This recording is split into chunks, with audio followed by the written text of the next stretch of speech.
All right, everybody, welcome back to Fumble Fever. We are finishing our series on the way too early predictions for the ACC this week. We're going to start with the Atlantic and then move over to the Coastal in the next video. We're throwing Notre Dame in with the Atlantic. Notre Dame is a member of the ACC in every conference except football, in which football they play 5 schools, I believe, every year. But this year they're actually playing 6. So with that, we're actually going to go ahead and jump right into Notre Dame. And I'll go ahead and start there. The Fighting Irish, I was reading earlier. I have a quote from analyst on 247 Sports that said, "This is the strongest quarterback room at Notre Dame I've seen in years." He's talking, of course, not only about Ian Book, who a lot of people are expecting to be one of the best quarterbacks in the nation next year, but also Brendan Clark and Drew Pine on his radar as well. Brendan Clark, a sophomore this year, and Drew Pine coming in as a freshman, both expected to be very good quarterbacks for Notre Dame. We'll see how all that fares. I don't think personally that Ian Book is as good as most people say he is. I think he's pretty good, but you think he's pretty good? Yeah, I think he's pretty good, but not, like you said, not as good. I don't think he's certainly not elite in my eyes. Yeah. But this tight end coming in should help. Michael Mayer. Okay. He's the number 2 tight end, so I think he might help out though. Yeah, that could help get some offensive weapons. He's a 5-star, so that's great. Normally any kind of 5-star is going to help you. Yeah, normally. Very true, very true. So we'll see how the quarterback play pans out. Like you said, I think he'll be a good quarterback, just not an elite quarterback. And I think also because this came from a Notre Dame insider on 24/7 Sports, that is take it with a grain of salt. Yeah, you can take that how you want. It's like probably looking at things a little more overconfident, the way most Notre Dame people usually do. So a little more biased there, and with that, I don't think it's going to be as good as he's saying from the quarterback play. But I still think because their schedule was very easy this year, that they end up falling to 10-2 overall. So not bad. I've got them losing to Wisconsin and Clemson. We're thinking the same. 10-2. Every video just about the first one. First one, yep. 10-2, Wisconsin and Clemson they're losing. All right, so back on the same page for the first one. Again, I think that tight end, of course, playing into your decision. Any other factors moving into that? Not really. I mean, their schedule is pretty easy, like you said. Yeah, pretty much just the schedule. Yeah, the whole ACC is pretty much. I mean, there'll be. I think this season, like every season, especially for the Coastal, so it's gonna be competitive like it is every year, where everybody's in the 8-4 range, 7-5 range, and it's gonna come down to the last weekend pretty much. Okay. I think we're gonna agree to disagree on that, but we'll get to that when we get to the next video. I'll let you know why that is, but as far as Notre Dame, I could see possibly in their ACC foes outside of Clemson, I could see them possibly slipping up at the end of the year to Louisville. But we'll see how that fares. Now, moving into the actual ACC and starting with the Atlantic, we're going to start with Boston College, and I'll let you take it away. Not looking too good here. No, it's not. I got them 4-8 and 2-8. Or 2-6 in the ACC. Okay. Not a very good recruiting classes this upcoming year. Not really high hopes. Their defense should be decent, like always. Yeah. But their offense isn't going to be able to really move the ball at all on pretty much anybody in the FBS. Yeah. Wise. So yeah, not looking good. No, it's not looking good. I couldn't agree more with you on that. I think that Boston College, of course, losing Steve Adazio and then hiring former defensive coordinator Jeff Hafley from Ohio State, it just didn't make any sense to me. I've been saying that all offseason. I don't understand why, when you need help on offense, you're going to hire a defensive coordinator for head coach. That's just senseless. It's the same argument that I've had all this time about Will Muschamp in South Carolina. They needed help on offense. Finally, they got Mike Bobo, and that should turn things around there. But I just don't understand what Boston College is doing here. And with that, you actually are more enthusiastic than I am, and 4-8 is not good. I have them at 1-11 overall and 0-8 in conference play. So I'm not looking forward to BC this year or for many years past until they fix something or hire somebody offensively to So help you have out. them losing to Ohio or Holy Cross? Is that their only win? Yeah, Holy Cross is their only win. Yeah, an FCS school is the only one. I have them losing to Ohio. I have them losing to Kansas. I can see the Kansas loss. Yeah. 2 years in a row with a Kansas loss, and frankly, just Boston College is dragging the whole conference down with them. Honestly, that's why I'm glad that our next team is dragging them back up. We're going to move on to Clemson now, and I'll go ahead and start there. Clemson, like every year, is reloaded. They've got plenty of weapons. Recently. Yeah, here recently they're reloaded. They've got plenty of weapons. They've got plenty of people coming in, plenty of factors, and a favorable enough schedule to where I think that it shouldn't be any different than it has been in years past. Trevor Lawrence is in his junior year. He's got plenty of receivers his final year. More than likely he'll be leaving. I don't foresee any reason why he wouldn't leave. So with all the pieces that they have surrounding them, I don't see any reason that they couldn't go 12-0, and I'm going to call another perfect season. There are some stumbling blocks along the way. I think potential losses could be at Louisville early in the season. I think at Notre Dame could be another potential loss just by the mere fact they haven't played in South Bend since the 70s. And then at Florida State, too, could potentially trip them up if they were to trip somewhere. Those are three potential ones, the only three potential ones I really see on their schedule. But 12-0, probably more great things for them. I'm agree with you on that, 12-0. Okay. But I'm going to disagree on Notre Dame. I don't see any chance. Anyway at all? Yeah, no. I do see Louisville because I like their offense. Yeah, me too. I love their offense, actually. Yeah. But we'll talk about them later. Yeah. And I can see them losing to Carolina, too. It's a Just rivalry game. It's a rivalry game. Yeah, you never know. But I don't think so. Yeah. And there's lots of high hopes coming in for Brian Breezy for the #1 defensive tackle. As I kind of figure you know. Well, of course. He's probably the most college-ready defensive player coming in from this past recruiting class. I believe so, and they get defensive players, especially like on the line, every year. Ready, every year. So that he should fare out very well. So we'll go ahead and move on to a ACC foe of theirs for many years in Florida State. It's gonna be better than past years, but still not up to Florida State standards. No. But I see them going 9-3 and 6-2 in conference, third in the Atlantic. You got them a lot better. A little bit better. Yeah, definitely. I mean, the recruitment class isn't too good, but I still see a good bit of talent in there for them to push for the #2 spot.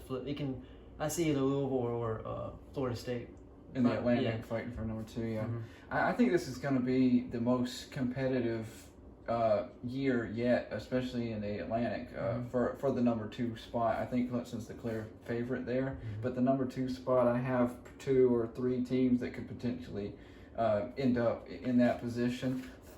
Florida State actually is one of those teams. I think they're going to fare a lot better. Like you said, they've got talent. They've had talent for years now, but now they've finally got a competent coach in Mike Norvell coming over from Memphis. I think he's going to help slowly turn things around, or actually not slowly, because he doesn't have time to turn things around. At Florida State, he's got to turn around. Yeah, he's got, pretty much. I'd give him 2 years. He's got to get them past 8 wins, I'd say. Yeah, if he gets 9-3, they'll probably give him an 2 more years. extension, I would say, more than likely. I don't have them quite as high as 9-3. I'll tell you what that record is here in a sec. But overall, you're going to be looking at a new offense for Florida State. They're looking at running a pro-style spread.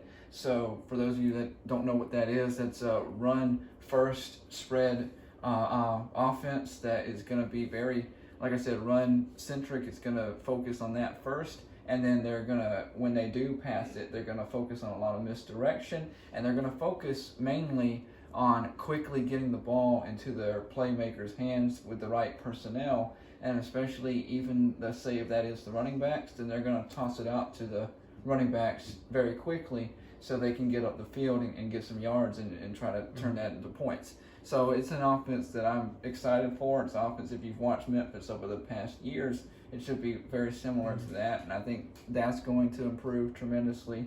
Overall, I don't think that they're going to do fare well enough to get maybe to that 9-3 mark, but I have them at 7-5 and actually 4-4 in the conference. So we're getting there. We're going to start slowly, I think, getting there for Florida State, getting back towards the top. I can see that. Yeah. Couple toss-up games, which I gave to Florida State.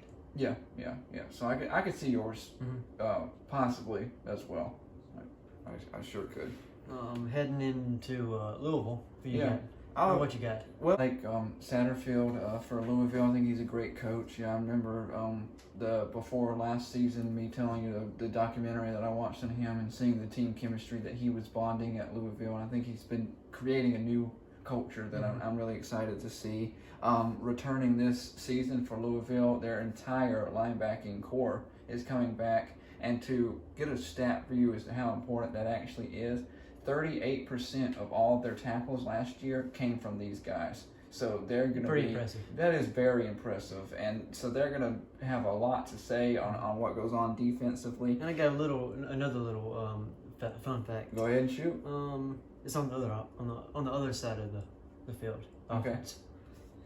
Cunningham, the quarterback. Yeah. I'm pretty excited to see him play next year, and this stat would probably surprise you. He set a school record for pass efficiency last year at 194, and passed for 2,065 yards and threw 22 touchdowns. That does surprise me because they've better. had good quarterbacks come through like Teddy Bridgewater and Lamar Jackson. So that's a very, very surprising stat indeed. And I am excited for Cunningham. But if Cunningham was to, for some reason, not work out, they do have a quarterback coming in, Brandon Carnes. He's a phenomenal guy. He's actually 25th out of the top 50 in the nation for the football passing leaders, and he was number 1 in the state of Tennessee, and he did that by getting in 4,141 yards and 52 touchdowns. So pretty impressive. He has looked very well, and so if Cunningham for whatever reason doesn't work, if Cunningham gets hurt, and in obviously the years in the future, I think Brandon Carnes could come in and make a big impact. Also, along with Brandon Carnes, Louisville, which I thought was another interesting stat for the Cardinals, they added 20 walk-ons this year, which is a pretty high number to say the least. And apparently that's part of Satterfield's mojo, is that he likes walk-ons. He likes to give them a shot. He likes to develop them. And he's got a group of guys this year that he thinks can progress them into better and better, and eventually get to great status for the Cardinals. So we'll see how all that pans out. Overall, I'm pretty excited, like I said, about the team, and I'm looking at 9-3 record for them, and 7-1 in the conference actually. So that's up there for that number 2 spot. I'm pretty close with you on that one. Okay. I got them 8-4. Yeah, you are. And 6-2 in the conference. So they're number 2 in the Atlantic. Yeah, I do also have them number 2 in the Atlantic, by the way. I will go ahead and say that. But as we continue to move through the Atlantic, some of the teams that might be below Louisville, I'll go ahead and throw it over to you for NC State. I might surprise you with this one. You might. 7-5. No, not too much. Not really. That's an average season. We're close. Yeah, we're close. That's an average season for them. Couple teams that could go either way. So 6-6 could be possible. Yeah. Not really that good in recruiting this year. No. So not really too much high hopes for them. Yeah, I have to say the same. Like I said, we're close. I'll tell you what that is in a second. But I have some alarming stats for NC State that might make people go less than that. And one of those is the fact that 9 players are transferred since the end of 2019. The good news, though, is that only one of those was really a starter full-time last season. The rest of them didn't play much. One of them played, I think, 11 games. Another one played 5. The rest of them played 0 for their whole career. So that's the good news. So bad news, good news there. Now, out of those guys that are leaving, there is a guy by the name of Josh Fed Jackson. He's a senior right guard. He was a very important piece on the offensive line for the Wolfpack, and they're definitely going to be missing him next season. in his not his replacement, but in some guys that are coming in to fill some of these transfer spots. They've got a defensive end, Daniel Joseph. He's a transfer from Penn State. You may have heard his name before. He's made some plays for the Nittany Lions, and they're pretty excited about having him on the defensive line. Overall, I think it's a fairly okay-ish year for Dave O'Dorian and his group. I've got them at 6-6. And I've got them at 3-5 in the conference. I think they've got some tough games that they're not going to be able to. I can see that. I could even see them going 5-7 or honestly, yes. There's a pretty wide range for how far NC State could go, but I think that range mostly centered, like you said, from the 4-8 to 7-5. I don't see it surpassing that. Yeah. Anything above 7-5 would certainly surprise me as well. And heading over to Syracuse. Syracuse is an interesting team, of course. They've had their short little stint where they were close to the top of the ACC standings. They've beat Clemson twice, so they've got that going for them, of course. So they're a team that a lot of people, of course, get on their radar.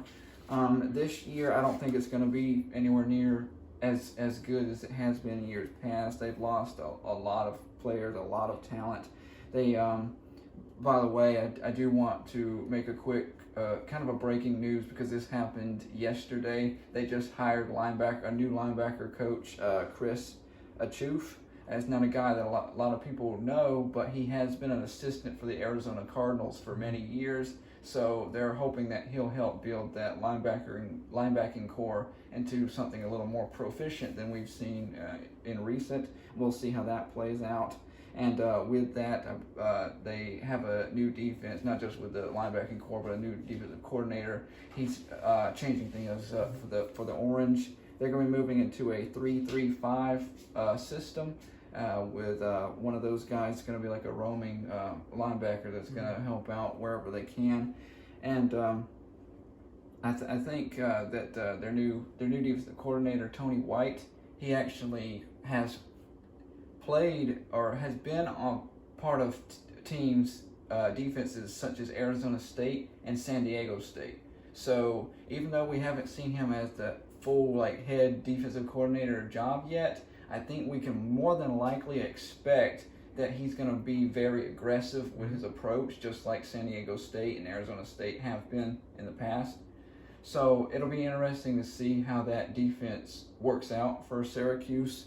Overall, though, I've actually got them fairly well, just not like tip of the line. And the only reason I have them this high, I'm gonna say, is because their schedule is pretty darn easy, I would say, and that's gonna push them into a 8-4, and in my eyes, not a deserved 8-4, but 8-4, 5-3 in the conference. I actually got them the opposite of you. Okay, is it 4-8? Yep, 4-8. Okay. I don't really have that much confidence in them. Yeah. Like you said, they have a new defensive coordinator coming in. The players had to get back in the flow of a different coach, pretty much. I normally don't like when a school has to get another defensive coach, especially one from a lower school. Yeah. Because you never know how they're gonna turn out. But I could see your point though. I could see them going 6-6 too. Okay. But I don't see them going 8-4. Yeah. It's just, for me, it's really just a matter of the schedule. That's all it really comes down to. I don't really believe so much in Syracuse either. It's like I said, not well deserved 8-4, but 4-8 doesn't shock me too much. I would not be surprised. No, I would not. One more team left in the Atlantic before we jump over to the Coastal in the next video, and that is Wake Forest. Wake Forest made a lot of waves last year, even going into the top 25 at one point, but a lot of changes taking place. How do you see the Wake Forest? Not too good. I don't see him repeating that with without the quarterback Newman. Yeah, he transferred to Georgia. If y'all didn't know, but I got him going 5-7 or 6-6. Yeah, there's a couple of toss-up games like most of these teams in the ACC. A couple of toss-up games. So I can see them going bowling. Okay, Still. that's better than what I have them actually going bowling would be. For everyone that doesn't know, and I have a pretty good feeling most of America doesn't know, their quarterback that they're going to be going with this year is Sam Hartman. He's a guy that was actually on Wake Forest's team, has been for a while now. 2 years ago, he started 9 games. And last season he actually played in 4, so he's got a little bit of experience. And it's a guy that Dave Clawson likes a lot. He's talked good praises of him. He said that he's learned a lot, that he's picked up a lot of middle notes along the way. He said that most of his problems have been that in game time decisions that he's just had to kind of calm him down. And I think going into some of the experience that he's had, that he'll be able to pick that up a little bit. I still don't think that there's a ton of talent surrounding him. And when you lose a guy like Jamie Newman, that was about 80% of your offense last season, it's obviously going to be a big downturn. So with that, I don't see them going bowling again. And I actually have them at 4-8 and 1-7 in the conference. So really bad in conference play.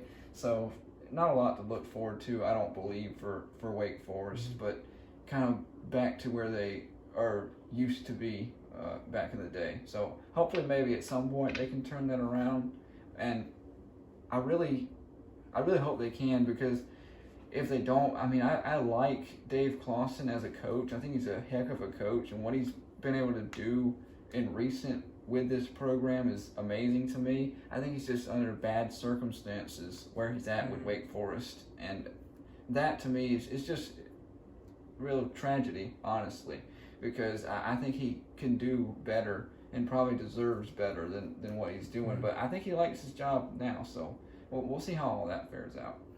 I mean, yeah, it's kind of hard to leave a program once you've been there for so long, too. Honestly, yes. And once you get it built the way you want, it's kind of hard unless you get a really good offer, like an SEC team or a higher ACC team. Yeah, and we see that from time. There's quite a few teams actually in the ACC with coaches that have been there a while that are pretty good coaches, but just they don't leave. Usually until they do so bad that they're forced out, honestly. So, I mean, we'll see how it figures. I hope for the better for Wake Forest, but I'm not 100% sure. With that, of course, we both have Clemson winning the ACC Atlantic. I don't think that's shocking anyone at all. That's not going to change for a while. No, in most people's minds either. That's not going to change. But it would be a surprise if it did. Yeah. What we might be able to surprise you with, maybe not, is who we have winning the Coastal. That's going to be our next video that we're going to start here in a little bit. Please join us for that. Please continue to follow us on Twitter at FumbleFever. Hit the subscribe button, hit the like button, and hit the bell notification. And leave a comment, please. Whatever you want. I don't care. Yes, and I do need to tell everyone, by the way, unfortunately, just a few hours ago, they did cancel the entire March Madness, so the tournament challenge is not going to be happening, but we'll try to think of some other competition maybe that we can do in the future, and we'll let you guys know what that is. Thank you guys, whoever signed up, though.